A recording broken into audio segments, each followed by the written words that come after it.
Hello there, friends, and welcome back to another episode of Coffee and Wrestling, a wrestling podcast with me, your host, Jamie. And I'm Mark.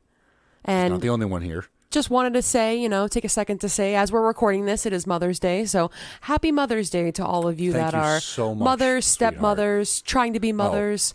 I'm a We hope motherfucker. you got to drink a lot of coffee and experience a great week of wrestling like we did. And boy, we always make sure that we go over the content that we're going to be covering as far as AEW, WWE, Yes. and whatever other companies seem to come up. But those are the two we're covering this week. Just so it kind of seems like we know what the fuck we're talking about every week. Exactly. And boy, we have a lot to cover per usual. So let's get right into it. Well, it's an interesting landscape right now because I feel like we're going back and forth between promotions and, which one's got the more hype behind it. It seems like every week we're bouncing between either WWE or AEW because one of them's got, a pretty average show or not the greatest of the week since, it is what it is.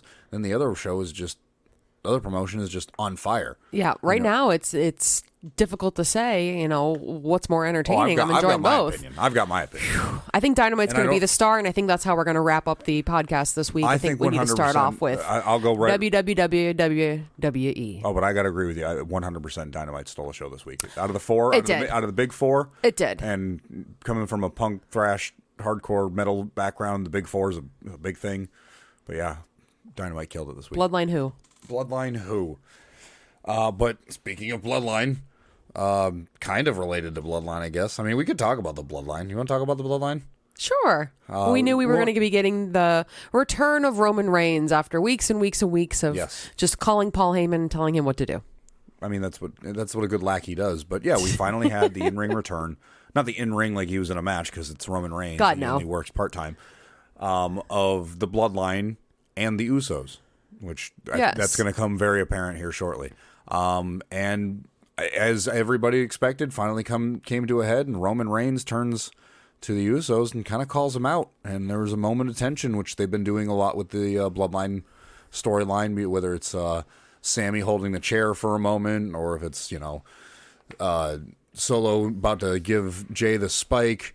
They've been kind of doing that these moment of hesitation. Those 5 to 10 seconds of, and it's good. Like it's right up Bloodline's alley, but I don't know. I really feel like the Bloodline storyline is slowly losing steam. Like I'm still got an interest in it because I've been watching it for so long that I want to know how it pans out. It's like years in the making. It's like watching the sequels that are garbage sequels, but you just want to watch. But you got to watch all the Star Wars movies. You got to watch all the Star Wars movies, even the prequels. And Jade, I know you're listening, and I know you're a victim of having to deal with some goddamn younglings that think the fucking prequels are better than the original 3 Star Wars movies. And that is I'm telling you right now, incorrect. I know you haven't seen them. By the way, Wembley Mania. If somebody tweet at Wembley Mania, I might have to do somebody. You're not even going to do it for you. I'll do it. I'll do it. So they have this thing on Spotify, and actually, while I'm on the topic, you're listening to this. If you're listening to this on Spotify, look on your little menu. If you're listening to right now, there's a little option that it asks you how you felt about this podcast. And Wembley Mania, I was listening to them the other day. Shout outs to them. Love them. Love their podcast. Love the band. I say Wembley like it's where AEW is going. It's Windley, not Wembley. Windley Mania. But the band Windley, they put on this podcast. Great guys. But they got this little comment section. And I think I'm going to have to do this. And if you do this, I will read out whatever you say within reason. I have morals, damn it. But I think they'd be really interested to know that Jade Koth has never watched any of the Star Wars movies. No. Any of the Star Wars. I feel like that this is now officially a wrestling podcast with shades of me just talking shit about Jade Koth every 3 to 4 episodes. This is how we're going to find out if you're actually listening to the podcast. If we see you in the next few weeks and you don't say anything about this, then we know you're not listening. He better listen to this goddamn podcast. He's got my amp. But I digress. Let's get back to WWE. So the Bloodline, I feel like it's getting a little bit stagnant. It should have. I think Solo should have dropped that Samoan Spike last week. I think everybody should have. I just think it's been going on for a little bit too long, but an interesting little twist. Yeah. So Roman Reigns' 1,000th day of his impeccable reign as the undisputed champion just happens to be the day that they are in Saudi Arabia for Night of Champions, which is May 27th. Right. Instead of defending the title like a sane company would do, like a good champion. Like Orange Cassidy does on a weekly basis. Of course, why do that? We're going to have Roman Reigns and Solo Sikoa fly over to Saudi Arabia. I'm not even sure if these guys are on board with Sami Zayn and Kevin Owens to fight for the tag team belts. So Roman Reigns will be coming back with 4 undisputed championship Roman 4 belts. When you were mad about 3, here comes 4. I hope we're not seeing like writing on the wall. Yeah. Where it's going to be, because the way it looks like to me is that it's going to end up being this match is going to happen, which is weird. We haven't heard any response from Sami or Kevin Owens about this. If you don't know, now you know. Sami is Jewish, and I don't know. Well, he's Syrian. Like he's that's Syrian, where that's his right. whole. I don't know what the whole thing is. I don't get too involved, especially in other people's politics. Right. But it has to do with something with Saudi Arabia, I believe, has been. It's a religious thing. Yeah, it's a religious thing, but has been like at war with Syria. And because Sami Zayn, he's very active in relief for Syrian country, the country of Syria in this regard, from attacks from, because it's his homeland, etc. Homeland. I don't know if he's like from there. I don't really know the full story. But he's been very vocal about not wanting to participate in Saudi Arabia matches because he doesn't agree with what's going on there. So why would he go there to show his support? Right. I also think it's vice versa, kind of like we don't really Right. It's like a mutual thing. Here. And for years, WWE has never, as far as I know, featured him. I think they tried pitching it to him one year, and he kind of thought about it and ended up denying. And Kevin also will not go because Sami can't. Because they're such good friends. Right. So we still haven't heard a response from either one of them. Right. Apparently the countries are in talks of, as of like a few days prior to this announcement. Yeah, some type of civil thing, which is always a great thing. I don't know a whole lot about it. I maybe apologize. Not fighting all the goddamn time. But the idea of 2 days later just saying that, Kevin and Sami are going over there is just absolutely insane. Again, we've heard nothing about it. Really weird flex. Another WWE moment where they say, even though we've put Roman Reigns and Solo Sikoa on SmackDown and made such a big deal about it, that doesn't matter. Right. They're going to go and pull strings because that's what they said. Paul Heyman pulled some strings. They pulled every possible string in the back that he could. Yep, so that they could face Sami and Kevin Owens for the belts. Which I think anybody with half a brain could have saw that coming. That Roman was going to not afford the opportunity to the Usos. Mm-hmm.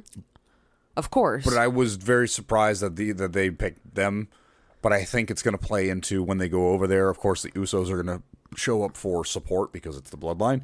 And I think the Usos are going to have maybe not something directly to do with Roman and Solo not getting the win. Uh-huh. But I think their actions are going to lead to something happening to where they end up losing. Okay. So therefore, driving that wedge even further. Yeah. And that's going to set up, Solo and Roman versus the Usos at next premium live event. Sure. Okay. That's how I think that's going. I hope it's not. I hope I'm wrong. I hope I'm looking at this in a practical sense. Yeah. And WWE is sitting behind the curtain and Trips is just sitting there rubbing his hands like, I'm going to get all you little fuckers. Exactly. I think it's going to come down the same way, but it's going to be like Paul's like, stay home. Roman says you should stay home kind of thing. And then they show up. Which is really weird because it's like we're all on the same plane. Because and how'd you not see me? Of course, they're going to Saudi. They haven't announced a lot of matches. No. But Cody when they and go Brock to Saudi, again. look at last year. They brought every heavy hitter they can because it's a market that they're trying to get into. It's a market that they're trying to impress. It's a market that they're trying to, if you guys show up, we're going to bring the biggest, the brightest, and the best we've got in our company for you to look at. But we're 2 weeks away, and we have, 2 matches set? 2-3 matches. We got Cody Rhodes. We got the Usos. And we have it's not the Usos. It's the Bloodline versus Oh, that's KO right. and Sami. I'm sorry. I misspoke. And then we also have the World Heavyweight Championship. Right. All right, well, that's a great opportunity to talk about the World Heavyweight Tournament that is going down between Raw and SmackDown this week. Starting off on Raw, hold on, let me grab my handy-dandy board here. Starting off on Raw, we had two three-way matches. We had... What? We had Seth Rollins, we had Damian Priest, and we had Shinsuke Nakamura, and what was probably my absolute favorite match of the entire tournament. We also had Cody Rhodes, Finn Balor, and The Miz, which was an interesting choice in the second matchup. So I think everybody from a mile away clearly saw that something was going to go down between Cody and Brock. Not necessarily when in the tournament, but that he was going to cause Cody to not be able to move forward in the tournament. Which I thought what I had pegged was that Rollins was going to win his, Cody was going to win his, and then right before he pins Rollins for, because they have that rematch. Because Rollins is down 3-0, Rollins finally would get the win because Cody would get knocked out by Brock. That would make sense. That was my expectation. Mm-hmm. They obviously pulled the carpet out from underneath my feet. Brock comes out and takes out Cody during the triple threat match, allowing Finn Balor to get the win. Right. Which I thought it was great because how I was just talking about earlier with the Bloodline, and I hope they don't do what I think is going to happen. They did exactly what I didn't think was going to happen here. They got to the same point to where Cody was not victorious. Seth gets the win and moves on into, further in the tournament. But we got there in a much different way than I was expecting, and I'm sure a lot of people were expecting. Yeah, and then even Brock yourself said it. Brock even had the time to really talk into the mic and show off that gnarly scar that he has and look in my face. He's still got to work. It's crazy that he's been in the industry for 20 years and he still has to work on promos like he does. I don't think it comes naturally for everybody, Right. And I feel like that's how I would be. If I was in that position, Same. you put a mic, I could formulate words and I could come up with something that's coherent as a sentence. But when going back watching it, I would sit there and go, it was not what a real person would say in that situation. It was funny because he was looking at Cody. I don't even know if it was this one, but when he attacked him that one time, and it was earlier this week or the week prior, and he kept saying, "Who's the coward now?" It was this week. Yeah. He's like, "Who's the coward now?" And it's like you attacked him from behind while he was focused on a match. I don't understand how that applies to this. Exactly. But I was very happy to kind of see it go this way. I was happy to see Finn Balor get the win. I was happy to see Finn Balor and Seth Rollins in the main event, and it was a hell of a main event. I can't. Yeah, it was great. It goes back to their SummerSlam match from a few years ago, so there was a lot of little nods to that back and forth between them, where Finn gets hurt, gets thrown up against the barricade, and then Finn finally has the opportunity to do that to Seth, and kind of how does that feel? So that was good. Those two had a really, really, really solid match, and it was fun to see them replay what they did. And I wouldn't be surprised that after this tournament, if hypothetically if Seth wins. If Seth wins, let's be real here. That Finn Balor and Judgment Day, because they do have, like you said, a story, history between them. Kind of come they're back on Raw, and they're like, so hey, you need a challenger. Well, you beat me, and I want my title shot. So give me my title shot. Judgment Day comes in, they do their thing. Of course, I think it'd be a really good thing to kind of be able to bloom into. Well, and you can challenge any of those people in there. To be 100% honest with it, you could challenge Rhea. Yeah, right. I still think that would be fun. Becky and Rhea, I wouldn't mind seeing that. I mean, yeah, they're both on Raw, so the potential is there. And then you have Seth versus Dom. It could be done well. I mean, I could, but if Dom's able to say anything. Yeah, Poor Dom. Mad heat. But speaking of Dominic, I want to shout out Xavier Woods. I'm so happy to see him more on TV. I explained a couple weeks ago. I've got a personal little laugh bit every time I see Xavier Woods because I met him at an Andrew WK show years ago. So every time he's on TV, I know. See, every time he's on TV, I always pay a little bit extra attention. So it's really nice to see him being portrayed as not just a goofy wrestler. Yeah, not that I don't love the New Day, not just a guy on the mic either. He can really wrestle. And he's been looking good. I think I said that last week too. He's been really working on himself. Yeah. So it's really good. He unfortunately didn't get the win because Dominic Mysterio is a heel of all heels. But it was really good that we're seeing more of him. So hopefully when Kofi gets better, we'll see more of them and maybe better, more of a tag team run, to where they're not just a goofy trumpet blowing couple. Or maybe they're just doing their own singles run and they're kind of supporting each other. Right. Kofi comes out and Xavier comes out and kind of helps him with that positive attitude and the trumpet and all that good shit.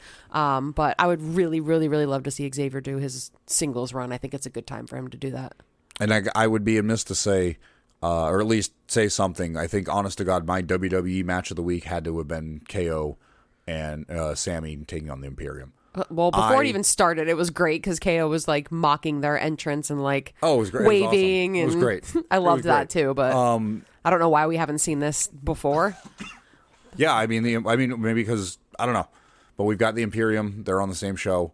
And I'm loving it. I'm McDonald's up in this bitch. I'm loving it. Oh, yeah. I love Imperium. I love the Imperium. I think that they came into WWE a little bit shaky with the whole Nazi moniker that everybody's like, oh, they're Nazis, which you could derive any German name from a Nazi soldier years ago. I'm sure mine included. Oh, yeah.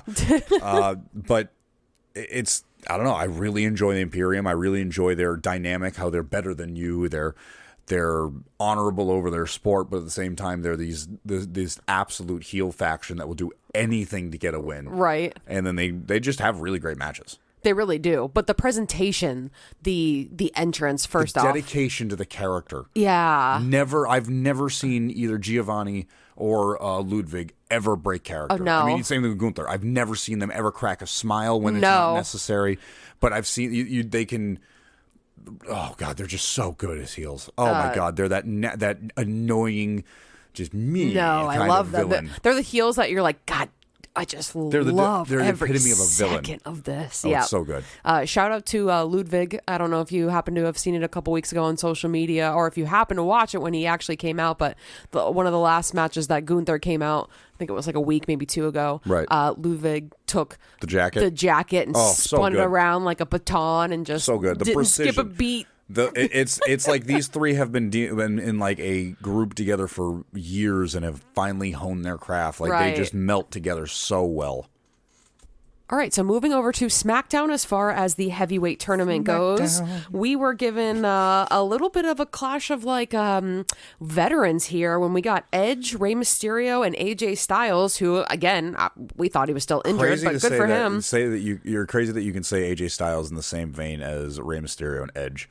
Because I remember watching that guy in Impact back when it was just TNA and being, scrawny ass AJ Styles with the short gold hair. Chain. Oh, how we've grown, AJ. How much I hate you more now. Such a different person. I can't get into it anywhere near as much as I used to. But then we also got Austin Theory, Bobby Lashley, and Sheamus. And I really was not expecting Bobby Lashley to win that one. Who did you think was going to win? Sheamus? I was going for Sheamus. I wrote down my little predictions. I was going for Sheamus. Yeah. I think he's a great worker. I think he's stupendous in the ring. He's easy delivers. To push. He always delivers. So you're going to get a great match. No matter what. And especially if he's going to the next round to lose. Right. But we got Bobby Lashley and then AJ Styles. Yeah, AJ Styles ended up getting the win regardless, and it was... Talk about TNA. That was like a clash of the TNA veterans there, which is weird. Somebody reposted they were both TNA heavyweight champions at one point, and they had very similar images. It was just really, it was really fun. Oh, and got to give Bobby Lashley credit because he got blasted on those stairs. Yes, kept took going, it a little bit too hard. Put on quite a performance. Ended up with a gnarly egg on his head. Not bad for a company who just last week said something about no more bleeding, and then made Brock Lesnar bleed at a premium live event. Hey, that's their own fault. You should never say you can't do it. Yeah, That's Bobby Lashley, he took a hell of... I don't know if he dove a little bit too hard into the stairs, took a little bit closer to the edge, what it was, but he split his head open. It was insane. It was probably...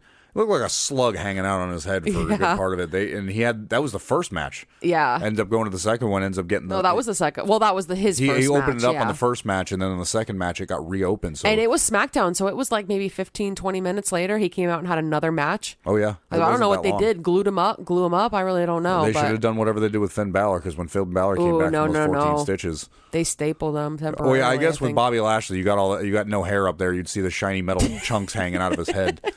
Shout out to all the bald guys out there. I can't imagine. I work with dudes that are bald and they'll hit their head and there's a red mark on their head and it's like a beacon from 40 miles away. Just shining like oh my God.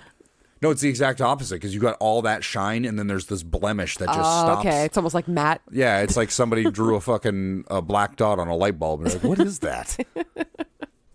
So thankfully, Bobby Lashley thank God he is who he is and was able to come back out and fight because I had a second of, oh shit, what if he can't come out? I kind of thought the same thing. Head injuries aren't anything to laugh about either. No, and they really bleed bad too. So thankfully, the majority of his blood looked like it got out on the outside of the ring so they could, pan in on the actual ring itself and it wasn't too bad. But we did get AJ Styles versus Bobby Lashley. AJ Styles was victorious and that's going to lead into Seth Rollins versus AJ Styles at Night of Champions on May 27th. The day before Double or Nothing with AEW. For the now World Yes. Heavyweight Championship. I don't remember, and somebody please correct me if I'm wrong, at CAW Wrestling Pod or find me at Gunk Dudley.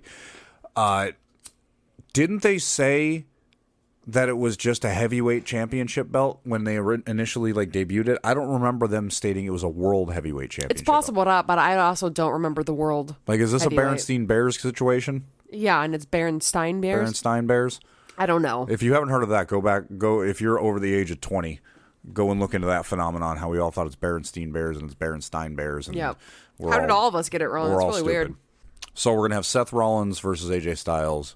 We're also going to have Cody Rhodes versus Brock Lesnar at Night of Champions. And then we're also going to have the tag match between Roman Reigns, Solo Sikoa, Kevin Owens, and Sami Zayn for the undisputed WWE Tag Team Championship. That means we still got 2 weeks for them to announce some stuff. So far, all we've got for Raw and SmackDown coming up is we've got Gunther's going to have a number one contenders battle royale for his Intercontinental Championship. I'm actually really excited to see where this goes. I don't know who they're going to give this belt to. It's one of those ones where I'm starting to look at it more prestigiously than than Roman's belts because. He's just killing it. He's absolutely killing it. I personally almost wish, and I don't want Gunther to necessarily lose the belt, but I don't want him to lose the belt either, but I need him to move on to better things. Yeah, I wish he would have lost it before the draft so that he would have had the opportunity to be in this heavyweight tournament. I think Gunther just needs to give up the belt. I think he just needs to go, you know what? Nobody can beat me. This is beneath me. This is beneath me. He takes the belt off and he tosses it on the ground. He's like, it's such a nice belt. It's such a Gunther thing to do, though. You know what I mean? Nobody can beat me. Nobody can give me the respect to give me a challenge for this belt. Yeah, but then what do? The Roman Reigns thing all over, and we're like, oh, we're going to give it to somebody in a tournament who you have because feud with Roman Reigns for the belt, and that's who you give the belt to. Who gives a fuck? Does WWE give a shit? We have a fucking tournament so that we can see who wins the Raw fucking title belt because SmackDown's got a fucking some douchebag that can't be beat with two belts, so we don't know what else to do. So fuck it, nobody can beat him. We'll stick him on one fucking show, and we'll just make another one and make that one seem like it's just as fucking prestigious. I have a question though too. Okay, fucking bullshit. So if AJ Styles somehow beats Seth Rollins in Saudi Arabia, and he wins the heavyweight tournament, he goes to Raw, right? That's what we're told. That's what we're told. Well, I mean, does he? Because you have the SmackDown Women's Champion is on Raw, and you have the Raw Women's Champions on SmackDown. I know they haven't even addressed that. They haven't even addressed that. It's been 2 weeks from the draft. Hold on. Backpedal. I'm on my damn soapbox. Damn it. Backpedal. Does all of the OC go to Raw then? They were drafted together. I don't know. So if AJ Styles wins the heavyweight championship, which is supposed to be on Raw, does the OC go with him? Only if Gallows and Anderson ends up getting paid to go there. I mean, they've got that clause if we're not being used, don't fucking use us. Yeah. And I feel like they have not been used since they signed their contract. So we shouldn't use them. Let's just not use them then because, we're good. And I think Michin's just along for the ride because they put her there and she's like, well, shit, I'm going to get paid and hang out with these guys that are revered by an underground group of wrestling fans. And I'm just going to fit in with them and be like, yeah, fucking too sweet. Cool, I'm part of Bullet Club now. Now I'm going to get out of here and I'll have ample opportunity in other companies that I don't have to worry about anymore. Her husband's a fucking wizard now, man. Her husband's a fucking wizard. He walked out with a fucking barrier post. What? That was interesting.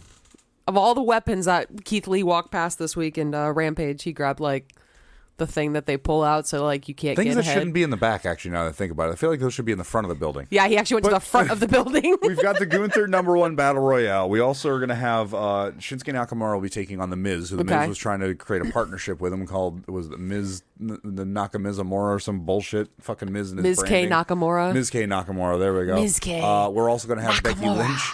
Becky Lynch is going to speak, and of course, just like every Cody's goddamn week ask since what he you want to talk came about. back from his injury, Cody's going to ask what we're going to talk about. We're going to talk about Cody or Brock Lesnar, and then Brock Lesnar is either going to come out or he's going to send a video message, or nothing's going to happen, and it's just like it did this past week. So yeah, WWE. Also, SmackDown. We're going to have the Grayson Waller effect. So we're finally going to see Grayson Waller for our first time in his full glory. Yes. On his talk show. What is it with WWE and their in-show talk shows? Why do they have I know, we have to have Miz TV. They had and the Grayson KO Waller had effect. his, Jericho has his, Grayson Waller effect. I mean, It's It's like you said earlier when we were trying to catch up on Rampage. It's just like a soap opera.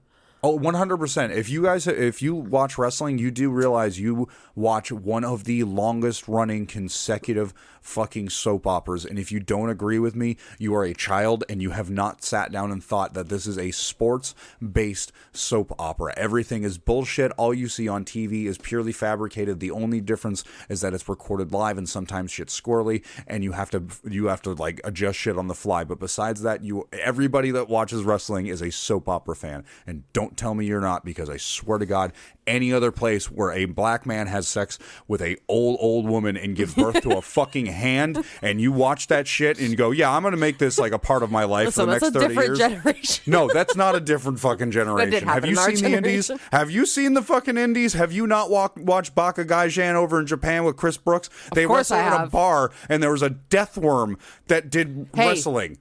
Don't you dare speak ill about Death I Worm. love Baka Gaijan. If you haven't watched it, check it out. It's on fucking Twitter Baka Gaijan. I don't know. If you're Chris watching Brooks. WWE and AEW, you probably might not be into it. Culture yourself. Give yourself a little bit of alternative wrestling. Yeah, there's no ring. There's no just a fucking floor. ring. There's like 18 and a people at a stand. bar. A lot of women. In Japan.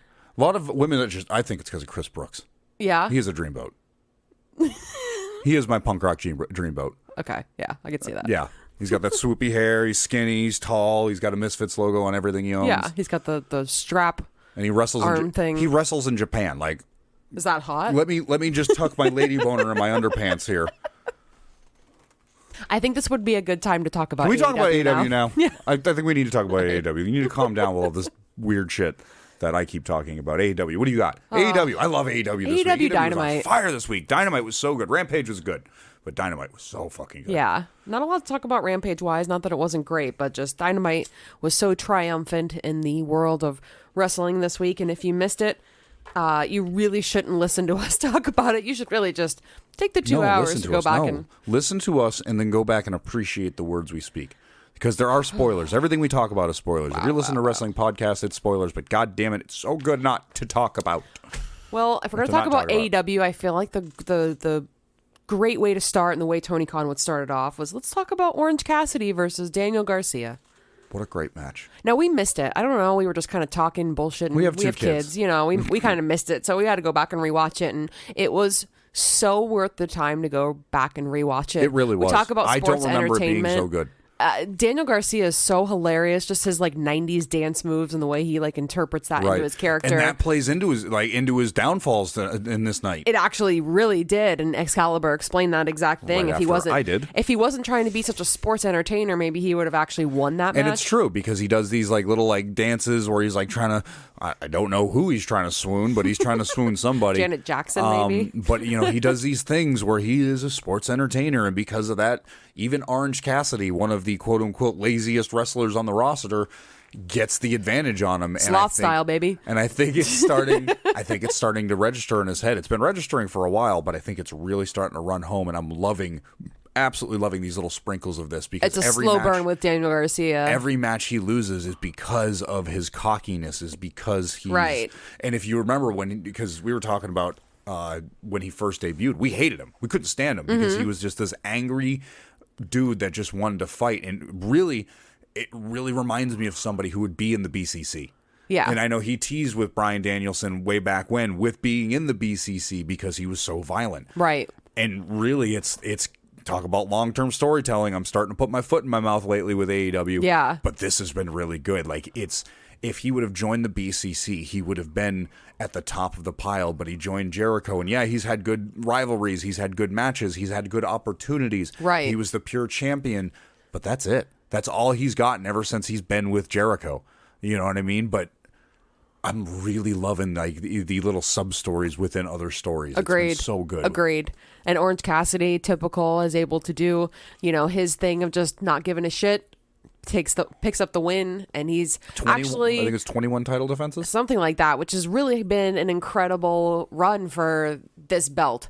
I think they've done a great job of having him hold it. I loved when Pac had it. I think that was like, for me, the epitome of this belt, the international belt, which is formerly the Intercontinental. No. International? All oh, Atlantic. God. The All Atlantic belt. See, look, I'm confused. It's All the Atlantic. There belt, you go. right? Which I got to call out, Tony. Like, could you have picked a closer name to the Intercontinental Championship? I still get confused. International? Yeah, like, the International Championship. So, I, again, loved Pac when he had it because he constantly came out and defended it.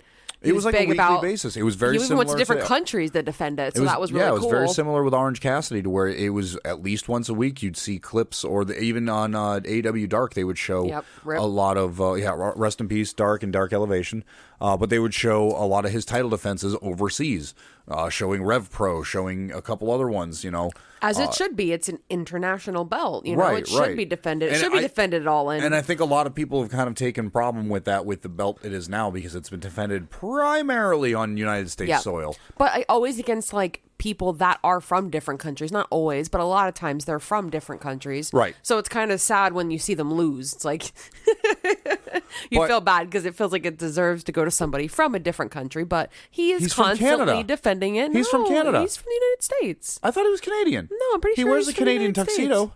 That's a different thing, I almost asked, hey, Google, where he's from. We're going to do that on the podcast. Hey, Google, turn your volume up to 10. Hey, Google, where is Orange Cassidy from? Orange Cassidy was born in Stewartsville. Stewartsville? Hey, Google, where's Stewartsville? Stewartsville, Greenwich Township, New Jersey, 08886. That's right, he is from Jersey. Okay. If you can't hear it, he said from Stewartsville, New Jersey. Okay. Which changes everything. He is not Canadian. No, he's not. But, I mean, honestly, Jersey, it's a different country. I've heard. No offense to anybody in Jersey. It's just anybody that I've met that is a diehard New Jersey native has just been an interesting breed. And I say that with all the love in my heart because I have family that lives up in the New England area, and I know I have family that probably lives in New Jersey. Yeah. So, and don't be afraid to say, we're going to admit it, that you are from New England as well. You're from Florida. I don't want to hear it. It trumps everything. You were my kids were born in Florida. You were born in Florida. Yep. Now that everybody knows where you were born, they're going to steal your social security number. When this is going to be identity crisis. Well, if they know I'm from Florida, then they know that would be a complete waste of time. Yeah, right. Plus, have you seen your credit score? I don't even know what it is. I'm always happy when I get an offer. Let's put it that way. So yeah, we're talking about AEW. We're talking about OC versus Garcia, which is what my notes said. That was a fantastic match, but unfortunately, again, Daniel Garcia just can't pick up the win. And I think this is slowly going to develop, like you said, into something further. Hopefully, he'll break away and do his own non-sports entertaining thing, right? And break away from the JAS, which is absolutely obnoxious. But I mean, the JAS had another great match this week in Anna Jay facing Julia Hart and a no holds barred, I guess, street match. I don't know what you want to call it, but they just decided to beat the ever living hell out of each other. They did, and we talked about this a little bit off the podcast, but the great thing about Anna Jay is she's gotten to the point now where she is building up other people to be like a hardcore wrestler. This is a cheerleader who turned into what she is now, being Julia Hart. And that's not to say that Anna Jay is a hardcore wrestler, anything of that matter, but she's participated in a handful of matches that were street matches, lights out matches, and she's not afraid to take a gnarly bump. No. I mean, she had that match with her and Ty Conti taking on Bunny and Penelope Ford, and that was a rough match. Bloody ass. That was a good match too. So she has been taking individuals and being able to hype them up to that level, and she's kind of become that like standard, like, oh shit, this tiny blonde haired girl with this weird attitude is like not afraid to take the hits from a trash can or a kendo stick or a chair or throwing into a table, and then takes a younger talent that's originally coming by, and she's like this kind of like bubbly personality, tiny frame, and now she's taken chair shots. She's getting like thrown through the shit, and it elevates her as like, okay, she's not a this tiny little dainty girl, right? She's an actual force to be reckoned with, which is much needed with this House of Black persona. Yeah, because she's like the leader essentially. It really like indirectly like one of like, I don't know, like Yeah. To me, that's how it's The sold. Scarlet It's to like their she's carrying cross, you know what I mean? yeah, the Rhea to the Judgment Day, which Right. is funny because that's Buddy's girl. But I think it's very important to, like you said, establish that, because not only is she the leader in a sense, that she can also come out there and wrestle just like everybody else can. For her to pick up the win and then it turn immediately into the trios match. Ooh, that house rules match. Chills. Like, Oh my God. It was really cool because they did this like old school style like lighting where they like blocked out the crowd, Yep. and then they had these open house rules. We should have pulled everything up, but long story short, it was like a 20 count, no rope breaks, no disqualifications, and also the person that they're fighting against gets to pick some type of stipulation. Right. In this circumstance, which is the first time that this has happened like this, The stipulation was a little weird. they said keep the witch away, which was just Julia Hart. So yeah. they didn't want her a part of, which is, I'm sorry, Best Friends in Bandito. Best Amigos. Best Amigos. So they did not want Julia Hart around. Absolutely love that pairing. It was fun. Of you can course- stick Chuck and Trent with anybody and they shine, because But put those them with guys somebody just like that? know what they're doing. Bandito was such a fun person to throw into that. Yeah. The best friends know how to run the ring 100%. They do. They know how to get the crowd into it. They know what they want. They do what the crowd is like yearning for, but they do it in the right way. Right. And of course they have a dynamic chemistry between just the two of them because they've been wrestling together for so long. Yeah. And then obviously you had like the brutal trios tag team of Malachi Black, Buddy Matthews, I almost said Murphy. It's too close. I know. And Big Brody King. My boy. Oh man, Brody. I love like Brody. the entrance, so good. Like everything blacked out. Wow, it was just so cool. Tony Schiavone said like it's like a 70s match. You know, one detail that I think a lot of people missed last week or a few weeks ago when they threw the belts down, they were essentially throwing them away.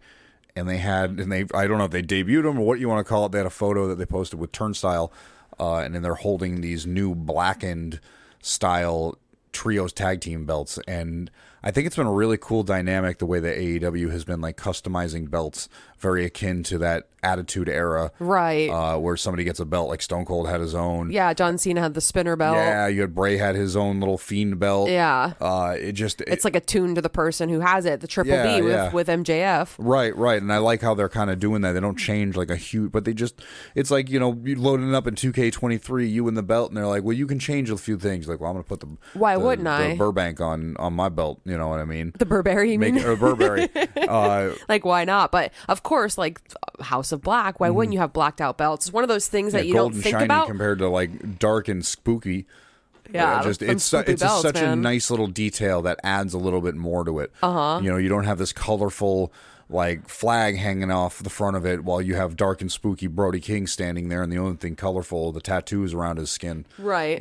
But they're not the same type of colorful. So to have them match the ambiance of the group is just, I love it. And of course, I'm biased. I got to admit it, I'm biased. I love the House of Black. I think do too. Malachi Black was just completely underutilized in WWE. I think he did great in NXT. I think in AEW he has the potential to do great shit. I don't think they've even come close to reaching the potential of using Malachi. Buddy is one of my favorite guys in AEW. I just put him in a ring. cannot I love him. Put him on a mic. how I have good no he is. interest. No. But I mean, it's, honest he's to God, got the Australian accent, and he doesn't really, like, necessarily, as weird as it is, fit in with that dark gimmick. He's like, Right. it's a gimmick to him. Oh, yeah. For Brody and It's a lifestyle. Malachi, like, that is legit a lifestyle for them. But for Buddy, it's not. Nice a diehard Christian. Yeah, or a diehard Catholic or something like which that. is just absolutely insane I've that read- he I've had read- to like read into and understand that type yeah, of culture, but also is dating Rhea Ripley. I've read into a couple of his interviews, and he talks about how Malachi Black has known so much of this. So, and he's actually grown to respect, what it is, because it's not Malachi like being a spoopy asshole just to be a spoopy asshole to be evil. He's actually understanding his reasoning for doing things, and he can kind of respect it a little bit better. So it allows him to kind of understand his character a little bit better. So it really sends the point home with these guys as a tag team. And of course, they end up getting the win, retaining their belts. As they should. And I don't know what's next for them, but we got Double or Nothing right around the corner. But I'm Right. sure they're going to put the the belt's on at least in jeopardy at some point. The one thing that they keep running home but not really saying at the same time is that part of the rules for the open house rules is that you can make any team, any trios tag team. Yeah, it doesn't matter if you're an established tag team, if you're 3 random dudes off the street. They said I think they even said promotion. Doesn't matter what promotion you're in. No, and I think that's a fun opportunity, and they must have something in mind for them down the line where they're going to pull out 3 guys and you're like, what the hell? Well, maybe we won't see.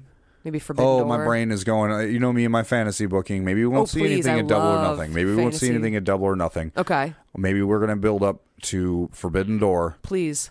What are you thinking? We might see the return of a certain individual that's been hurt, and we've already seen certain individuals in AEW, Aussie Open and. Oh, Will's good. And that's what I mean. Will Ospreay and Aussie Open challenging House of Black for the Trios Championship at Forbidden Door. I don't want to see that because I don't want to pick a side. I don't give a fuck about a side. I want to see that match. Fuck a side. United Empire are just so good. Throw Jeff Cobb in there or, replace anybody great upon. Oh, my God. I don't know. Love them.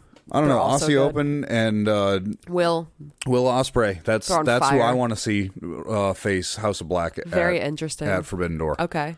If we're gonna fantasy book, that's what I want. It would be worth the wait. I mean, because they can still have a match at Double or Nothing. It just doesn't have to be the holy shit. I can't believe. Yeah, great build up.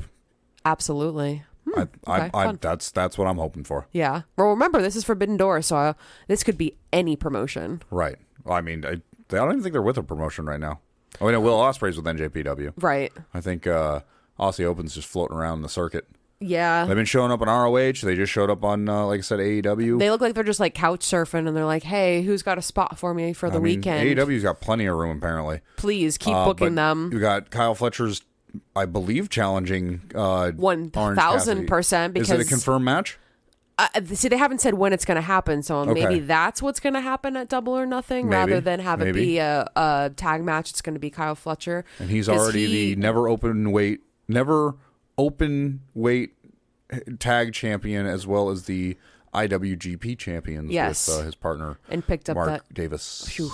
Aussie. Aussie. Oi, oi, oi. God, I love them. I get a lady boner. They're so good. But again, let me tuck my lady boner into my underpants. He picked up Orange Cassidy's belt and is claiming that he wants a third one. So he absolutely gave a great ass whooping to Action and Andretti on Rampage this week. Yes, he did. We're going to talk about it, but those two are just on the up and up and up and up. All of Rampage. Kyle Fletcher's young. All of Rampage was just a good, solid hour of really kind of running some more stories. Yeah, I mean, keep pushing Butcher and the Blade, always. I love Kip, fantastic. Daddy Ass is there, great. The Acclaimed, even better.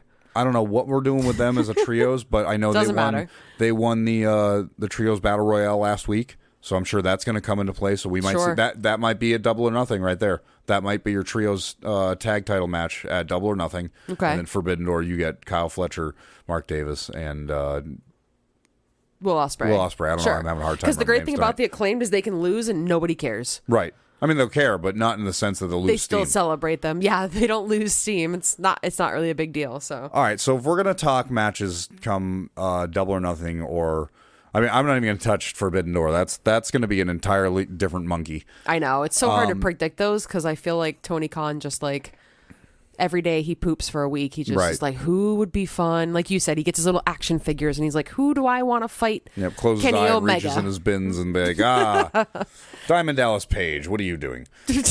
So what? Main event Dynamite. Yo, Diamond Dallas Page going to give the Diamond Cutter to Kenny Omega? No. Are we going to go over the Diamond Dallas Page taking on Ethan Page, taking on Brian Cage taking on Christian Hangman Cage. Adam Page. In a steel Christian cage. Cage in a steel cage. In the main event of Dynamite this week, we had what was a pay-per-view quality, premium line vet quality, whatever you want to call it, quality. Steel cage match between Jon Moxley and Kenny Omega. Now, this stems from, I mean, honest to God, literal years of storyline. Literally years from the first episode, for the first iteration of AEW at All In. And I think that I can faithfully say that this is probably one of the most pivotal moments in all of AEW's history was at the end of this match. Because I called it. I said, the match is going to be great. Right. But there's going to be something that ends this to keep the storyline going between BCC and the Elite heavy, because this is not going to be over by any means anytime soon. So we start the match, steel cage match. Everybody is pretty much barred from the from ringside. Nobody's there.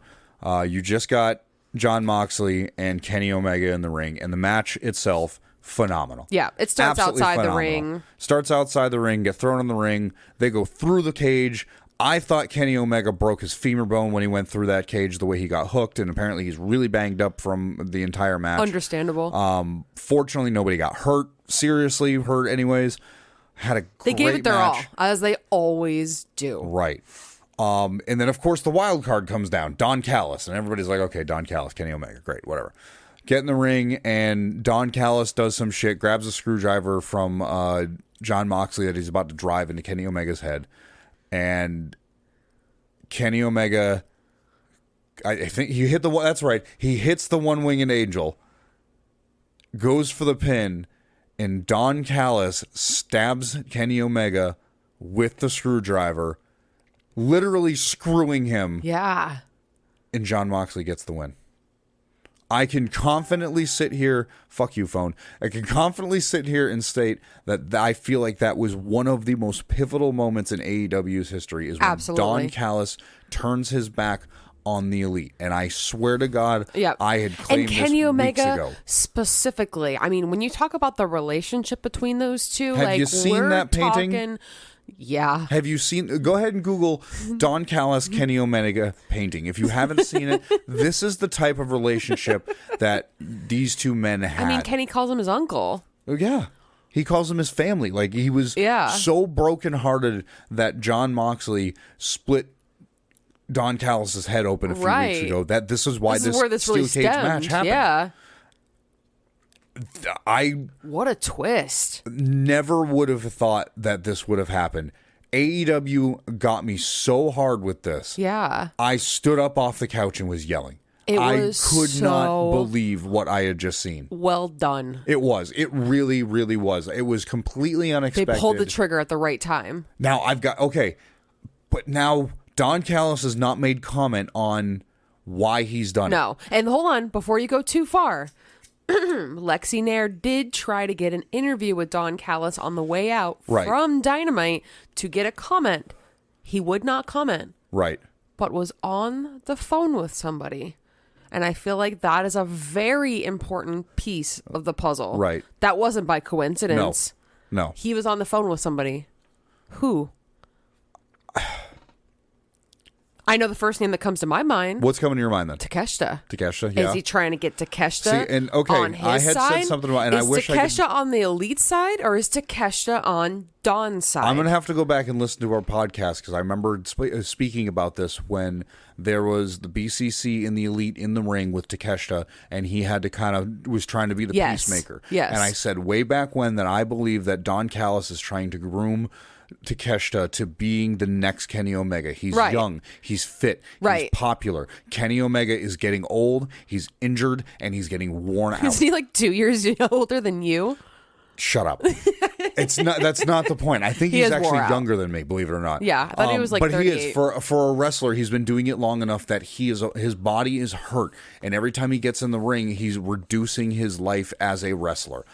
And I really did think way back when, because there was Don Callis was trying to, like, he'd meet him in the airport and he'd be like, oh, this is, so many good things. Like, I'm going to give you everything in the world. And Kenny was never really on board with Takeshita either. Right, but never really expressed that. He expressed it a little bit and he just let him join the Elite. And Kenny was like, well, okay, cool. Right. And I really think that this is stemming from that. Now, they haven't really touched on this since Dynamite. And on Rampage, I think they talked about it, but they never actually went any further. Now, the one thing that I wanted to bring up when this comes up is the other noticeable thing that happened earlier in AEW was a promo between MJF, or with MJF. It was pre-recorded, and he was talking about his matches that he's had to build up to being the champion. And they also showed all of the pillars talking about, same idea, but of course they had to have MJF kind of cap that off and talk about his career. The most noticeable thing that we have not seen for months and months since All Out is MJF finally brings up the match, the dog collar match that he had with CM Punk. We have not heard the word CM Punk. We have not seen a picture of CM Punk. We have not heard hide or tail of CM Punk on AEW programming, social media, anything.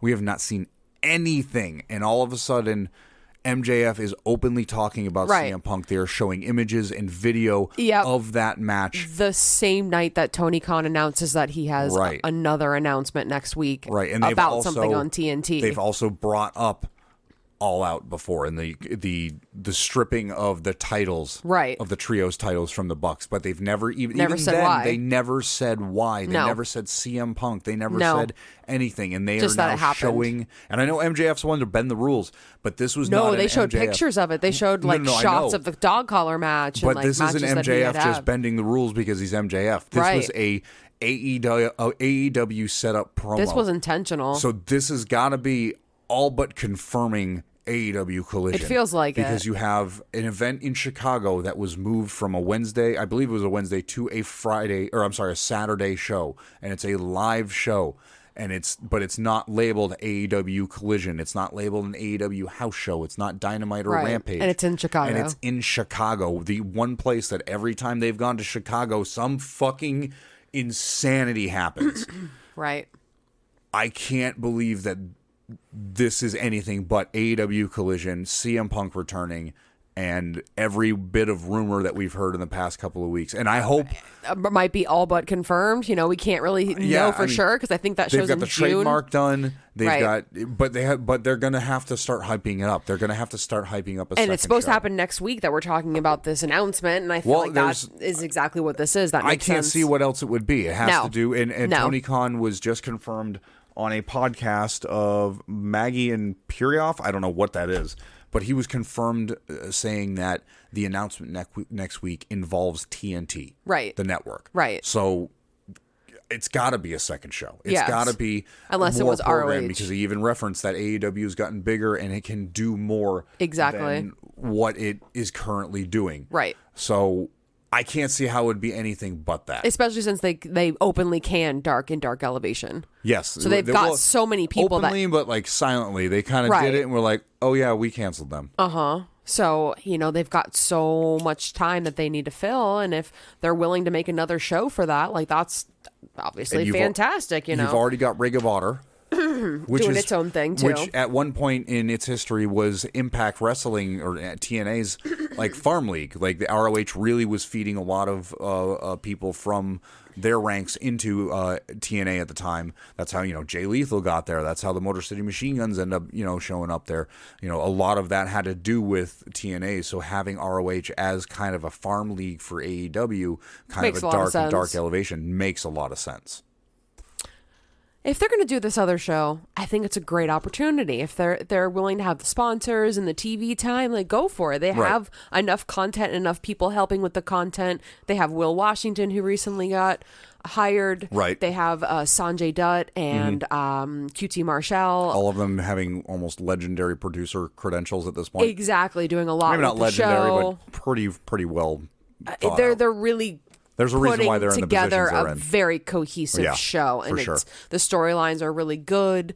The progression is really good. That's one of the things Will was hired for, was to keep storylines, progressive and cohesive, and I think that's great too. I think this is fantastic. I'm all about another show, but do not tell me that CM Punk's on this show and everybody that gets along with CM Punk goes on Collision, and then everybody else goes on the other shows. That would be the worst thing for Tony Khan to do. Okay, so I will make sure that I block any type of content that tells you that that's exactly what the hell's going on. That's all I'm reading, and I'm really not happy with it. I think it's a piss poor way to handle it. Is ridiculous. Yep. I think you can't bring him back unless everybody can at least agree to work together. Now, the Elite and CM Punk don't need to have a storyline together. That's fine. But you have to be able to work in the same place. You can't have a separate show. I know, right? You can't be like, whoa, hold on, Phil. Matt and Nick are walking down the hallway. Let's wait until they walk down the hallway. That is another problem waiting to happen. Yeah, it's a festering boil. It's either kiss CM Punk's ass or kiss the Elite's ass, and that's another thing. If you have a segmented show where you've got, because the rumor is CM Punk is supposed to be like the star of AEW Collision. And if that's the case, then, well, now you have a show that is, or you have two shows and you have to pick your side. It doesn't matter what, you have to pick your side. Even if you have no problem with either one of them, you know, if CM Punk approaches you and he says, hey, we want you, you know, we're going to have you feud with Punk. Yeah. And, you now, know, shit, I got to go to Collision because now you I got can't to come go over to to Collision, Dynamite. and I have, you know, has a story, you know, storyline with Punk for 6 months, and then that ends. Now you're going to go over to Dynamite, and you have to talk to the Bucks, and like, well, I didn't really like how you. I don't really like this storyline because I just did one with Punk, and it's just going to create like an invisible line in individuals that are going to be like, well, you were easier to work with this person or that person, and it's just not a healthy situation for a company that I really, don't think so. that you really need to trust every individual in this company because these people are throwing you your body and your neck and your organs and your limbs Well, and to not the only ground. that, like, let's be real here. You can't give CM Punk a hot mic. You gotta Yeah. be really careful about that. I mean, And to be honest with you, look at Hangman Adam Page. He doesn't exactly have a filter on him as well. It's the same thing. Right. You give him a microphone and put him in a situation where he has an opportunity to take a jab, you never know. Exactly. He's done it before. Why wouldn't he do it again? right. So you got to be real careful with that. So, Especially since he's not one that was involved in all the drama. He started it. I mean, if you can really... I think one of these days we're really going to have an episode where we really analyze all of CM he got Punk. the brunt end of the deal. I mean, he kind of started the whole thing, to be honest with you. He was the one that initially like said something, quote unquote, to the back that was directed towards Punk in the regards of, you know, just That he was what, a problem? that right? yeah, he was a problem, and I mean, he said it to his face, and it was all from the hip and on a shoot and yada yada. And Interesting. I just. I Kind of either, ironic that came full circle, Right, and, and and now it's being proven that he is a problem. And right. CM Punk and not got the first person to say this either. Yeah, I mean, let's be honest, this isn't CM Punk at this point. Phil got another job doing some type of commentary for some type of fighting. I don't think it was UFC directly, some type No, of it's fighting. another MMA fighting league. And he even said, like, hey, you don't want me around your company. I'm a problem. Right, So right. whether he's joking or not, he is acknowledging the fact that he is a problem. I feel like splitting off the company is a really bad idea because Right. now you're like dividing people. Like, people that maybe didn't even have a problem with the elite might have a problem with the elite now because they're hanging out on CM Punk's side of AEW. What a bad idea. I mean, yeah, it's, you know, what are you going to have? Colt Cabana's only going to be involved with Dynamite. He's not allowed to have anything to do with Collision. Like, you know, it's just Doesn't that stifle other people's careers? Right, All right. because CM Punk got a contract. and then I feel like I don't know. It's just it's bad all the And way he's around. injury prone, you know. It's And bad all the way around. I've always been a huge CM Punk fan, and I was so happy when he debuted. But he's injury prone, and he's been nothing but trouble. I think they Bad should have, idea. I think they should have just let it lay where it was and either let his contract run out or buy him out and just move on with it. I don't think it needed to go this route. I think they could have just let it be and let let bygones be bygones and say Yeah. you did great for what you did in here. That dog collar match you had with MJF was amazing. Even the matches you had with Hangman were great. You had, probably the best influence in probably one of the biggest pops of wrestling in the past 20 years, and just be like, thank you so much for your service here at AEW. Yep. But We're done. hang out, go to GCW if you want to. I don't know. I don't know what to tell you. Yep, you're not going to ROH either because I own that's that not too. even me talking shit because, like you said, I've for years I was not a CM Punk fan, and then eventually I turned into a really, really big CM Punk fan. And it breaks my heart to say that I wish it wouldn't. I wish all of this wouldn't happen, obviously, but Right. it breaks my heart that it's come to this, and now it's like a high school fucking drama club. And okay, grown you and your men. clique stand over there, you and your clique stand over there, and the only times you guys are going to have to participate is when we all do a play together. But we'll make sure that your part's not when your part. And What it's a just bad like, what the fuck idea. are we doing? I thought we were big boys and girls here, and we all put our pants on the same way. Storyline, great idea. Real life, horrible. But if you can't run this into a storyline, if it's too personal, I mean, for fuck's sakes, Matt Hardy had Edge sleep with his girlfriend, fiance, wife, whatever she right, was and they at had the to do a time. real life storyline. Yeah, and they pulled it off, and they turned it into probably one of the most prolific storylines of that era. But both of those guys look like they were in a lot of pain. Yeah. Oh, yeah. That's not really fair to have that real life shit like that, blend into a storyline if you're not ready yeah. to do it. And I don't think that needs to be a storyline. I don't think they could It'd be a hell of a professionally one, do though. it I've pitched that before to you that it would be one hell of a storyline to go with. if it was from the beginning. But Okay, now and you can't. I think last thing with AEW, Too far. More fantasy booking with this. Okay, sure. I think so. We got BCC. Okay. And we've got the Elite going against each other. Now, Yes. in the BCC, we've talked about there's 4 members. You got John Moxley, Bryan Danielson, Claudio Castagnoli, and Wheeler Yuta. Right. In the Elite, right now, you only have the Young Bucks and Kenny Omega. Sure. Takeshita's kind of floating around. Yes. You also have Hangman Adam Yes. Page. So now you got your 4 and your 4. Well, you also have Shibata, who's kind of taken a rumor of he might be coming back. Of course. And rejoining up with Kenny Omega. What are the chances that somehow, some way, in magical fucking fuck off land, CM Punk's that 5th member of the BCC to come join? So at Forbidden Door, we have 5-on-5, and they just beat the living shit out of each other. I just assumed it was going to be Takeshita is going to go over to BCC, which makes it 5, and then you have the Elite. Then you add Hangman Adam Page, Right. and just like you said, Shibata, and that makes 5. I guess that makes more sense. I just really want CM Punk to work in AEW. Like, it's one of those things where it's... Ooh, those super kicks would be real. Yeah. Yeah. But I think the Bucks might give it a little bit too. I know. I guess the biggest question is if he does come back, can he hang? I mean, the limited time he was in active, 9 months? Mm-hmm. Like, he got hurt so many times. 2 major injuries. Yeah. One trying to do the move that apparently only Logan Paul and Hangman could pull off, the buckshot lariat. Yeah. I don't know. I can't really speak much. He broke his ankle do on it. that. I Yes. fell over in a chair and broke my wrist, so I can't really say much. Yeah. And I'm 33. We're a little so squishier. it is what it is. But man, twice in 9 months, It sucks, too, because it put such a damper on his career. it really did. AEW but career. you know, that gray on the beard's really showing, and yeah. I don't think he can't hang with the Elite. No, I don't think they could. No way. Not as The other as much side as would have to everybody really would help want him. him to. Uh-huh. It would have to be a 10 years ago Punk compared to now. He might come in and hit the go to sleep and get the 1, 2, 3. Right. So we're going to see what will happen over the next couple of weeks. Tony Khan, he's got the announcement this Wednesday. Do the right thing, Tony Khan. He said, like I said, it has something to do with TNT.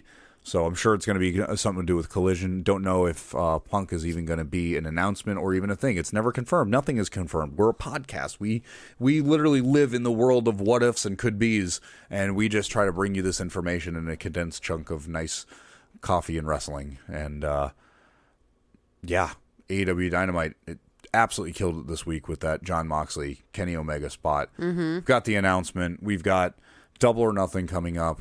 Next week on Dynamite, a few things are announced. We've got the Outcasts. We'll be taking on Britt Baker, Tony Storm, and Hikaru Shida, who just returned last week.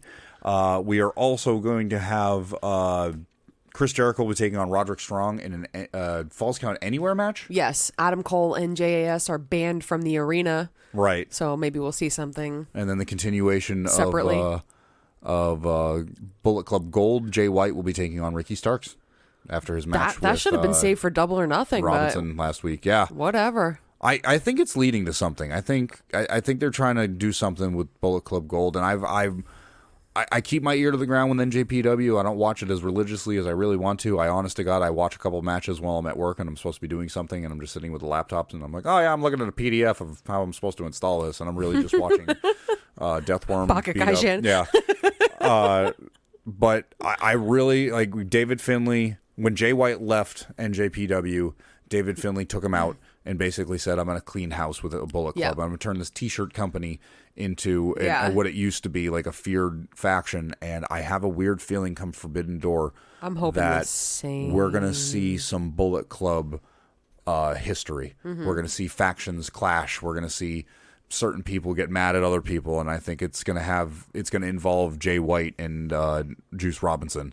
Because Absolutely. it's one of those things I don't think because especially now that he left Bullet Club from Japan, and he just comes back to AEW, just forms, Bullet Club Gold instantly with, did he check in with Bullet Club headquarters? I mean, Yeah. Did he go to Finn Balor? Hunter, I was going to say Hunter. Can we get Finn for the match? You let Shinsuke do a match. You know that For what, Noah? You know that door is completely closed, locked, and chained until Vince do. McMahon is dead in the ground. Well, damn, a woman can dream, you know? I do know, and this is always through the grapevine, because, you know, it's not like I have a direct connection to somebody who works for AEW, but apparently Will Ospreay has been signed for All In, which would make a lot of sense. So, which is great news. Yeah, speculation as to who he would be facing. I know who I would like to see him face. I already said it's going to be the Trios tag titles. Oh, you're still going with that? Dark Order, 100%. That's what I'm going with. With Dark Order? Dark Order. Yep, Dark Order. You want to see them face Dark Order? Yep. I mean, I'm into that, too. The Dark Order is going to win the Trios title, and then they're going to face Will Ospreay and Aussie Open. No, House of Black. Sorry. Wrong spoopy group. That's okay. I think Will Ospreay has worked enough matches and proven to everybody, not only in, you know, NJPW, but also the United States, that he is worthy enough to have a second shot at that ass whooping that he got from Kenny Omega. I don't think it's Forbidden Door. I said All In. Oh, you said All In? Okay. Yes. No, yeah, I 100% agree. Okay. I think Kenny Omega and Will Ospreay at All In, where they have sold fucking 60,000 tickets. Plus. Unless Tony Khan has bought 50. Apparently, Tony Khan's bought 55,000 of them. He is installing more seats in Wembley. Yes. So that he can have 90,000. And buy them all. And then as well as install some on the, in the ring. So and then what's his plan? To give them away for free? No. Nobody's going to be there. We're just going to. It's going to be empty seats, and he's going to pretend like it's going to be AI. People are expecting all these empty seats that he's bought are just going to be filled with AI. I don't know what people are thinking. Like I don't know if the 60,000 is the correct number. He said it. He's confirmed at least 60. Of course he said it. It's his company. He wants it to look good one way or the other. But do you really think Tony Khan's out there to just fluff up the internet? Yes. I really do. Really? To a degree, yes. I think that he would confirm it. But I think because he hasn't said anything since. I think Tony Khan's one of the guys that would look at a number that's jumping from like 58,000 to like 59,000 to 61,000 back to 57,000 back to like, you know how like tickers on like stocks. What are they losing? People are selling their tickets. Like Tony Khan's one of those dudes. The minute he sees it hit 60,000, whether he's hitting post. He's post. He's got it. The post do you blame is pre-made. We would do the same I don't blame him at all. We would have our post pre-made ready to go. We sold 60,000 tickets. Holy shit. I don't know what people are thinking that he's bought 40,000 tickets. I've heard numbers of 10,000. I've heard 20,000. I've heard 50,000. Like what do you? I don't get what he. If he did buy them, if he did buy them, would it matter? I mean, the only time it's going to matter is when the show starts and there's 50,000 empty seats. Then it's going to be like, okay. What did you do that for? That was stupid. But if 50,000 seats are bought by Tony Khan and those 50,000 seats are filled in with fans, I guess you should be appreciative of the free ticket you got. I don't know. That doesn't even make sense. That's what I mean. Why would he do that? Why would he would buy 50,000 expecting? Oh, I know 50,000 people. I can get these tickets. No, you don't. To. No, it's a business. And again, do I believe that the number is exactly 60,000 and that fast? Maybe not. Maybe so. I don't know. Yeah. I don't know how fast tickets go. It'd be so out of this world that those tickets sold that fast in that amount of numbers. Is it possible? Yes. Is it unheard of? Yes. But I still think there's some fucking merit to it. There is. If you were to show me paperwork right now saying that confirmed 45,000 people have bought tickets, that's still insane. I would not be mad at anybody. Matches have been announced. Not a single one. Will Ospreay has not been confirmed. No matches. It's rumored. Everything is rumored. Podcast rumor. That's all it is. Yep. It's little tidbits off Wrestling Inc. and Wrestle Talk. I just need one thing personal, okay? I don't care who Kenny's facing. Tickets? Let it be Will, okay? No, that would be insane. Anybody wants to fly Coffee and Wrestling out to Wembley? We'd be happy to 100% will wear whatever hat you want me to wear. I need one thing, and I know he won't do it, but I just want to say that I think it would be fantastic for Kenny to take this opportunity to do his NJPW entrance and do the one-winged angel, like the really sick NJPW. The Final Fantasy of a Sephiroth one. You know that if it's going to be, because he did that at NJPW when he faced Will Ospreay and whooped his ass. I haven't seen an ass whooping like that in a really long time. We both thought Will was going to walk away with that victory. And I thought he would at least get a couple punches. It was a great match. It was bad. It was a great match. He got his... I don't think he's going to do it because that was the entrance he used then. Kenny Omega seems like the type of guy that does not reuse entrances on a stage that big. And if he was to face Will Ospreay again, I feel like he would step his game up. At Wembley, it's such a large... What's the stage going to look like? I'm so intrigued. Kenny Omega is one of those video game nerds that he has an infinite bank of knowledge of things that's in the back of his mind. He's like, man, that would look really cool while I was walking down the ramp. And to think that Kenny Omega's not thinking about that, and the Young Bucks aren't I guarantee Brandon's wife isn't getting the Young Bucks he has a book of his outfits next ready. 7 entrances he wants to do. He's like, all right, well, we're doing Wembley. All right, I'm gonna do I'm gonna do that one. We're gonna do this one, and I'm gonna need 15 women with brooms, and they're all gonna have to be dressed up as Final Fantasy women. No, I need the one-winged angel. Oh man, it's so good. I got chills. It was so good. So good. All right, so I think that's going to do it for our episode. Yeah, if you've listened this far, thank you so much. I didn't think, honest to God, starting this episode, I wasn't sure we were going to have even up to an hour, and we're already up at past an hour 10.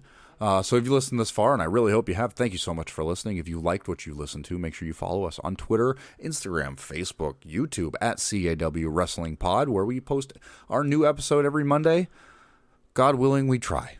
It's been most Mondays. It's been real good these past couple of months. We've pretty much every Monday we've posted. I think a couple weeks ago we had to miss one because you weren't feeling good, and then you broke your wrist a couple weeks ago and had to delay a episode to I think we're doing Tuesday our best or Wednesday. to be consistent. We appreciate you consistently listening to us on the podcast.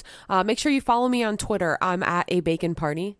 I am at Gunk Dudley, and make sure if you are listening on Apple Podcasts or iTunes, whatever they're calling it, leave us a 5-star review. Also, make a little comment on there on your review. I'll read it on air. Spotify, please, if you're on there, it's real simple. Go down and there's a rating system. All you got to do is click on it, hit 5 stars. Don't even have to say anything. But if you're on there and you want to say something about our podcast, go down to this episode. There should be a thing where you click on it. It says, how did you feel about this episode? Type something in there. Tell us hello. Tell me to fuck off because I have stupid opinions about my fantasy booking. Tell my wife that she's dumb. I don't know. Let us know. Tell me how much you hate Kenny Omega. I mean, yeah, I could vibe with that. No, I'm kidding. But please, just put something down there. We really appreciate it. Any interaction gets our name out there a little bit more. It gets this podcast to be a little bit more bigger and allows us to do better things with this. The more we get out there, the better things we can do, the more we can supply you with entertaining stuff to say about better content wrestling. It will be, you know. Caffeinated, underpaid, whatever you want to call it. Thank you so much for joining us. I really appreciate you and all of your listening capabilities, and we will catch you in the